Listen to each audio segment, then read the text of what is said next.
Full టైమ్‌గా దీనిలోనే ఉండి నేను మనీ ఎర్న్ చేస్తాను అనంటే మాత్రం చాలా ఇబ్బంది అవుతుంది.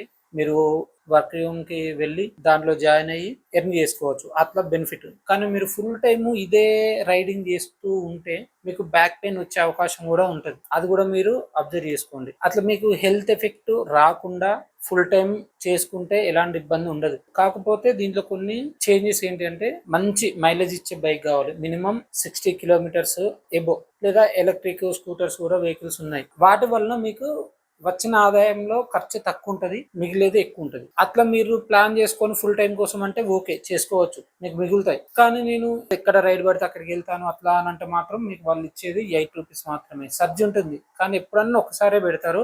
కొన్ని కొన్ని ఏరియాలోనే కొన్ని అవర్సే ఉంటుంది. నైట్ టైంలో ఎక్కువ అంటారు కానీ నైట్ టైంలో రైడ్స్ ఎక్కువ ఉండవు. ఒకవేళ రైడ్స్ పెడితే ఓకే.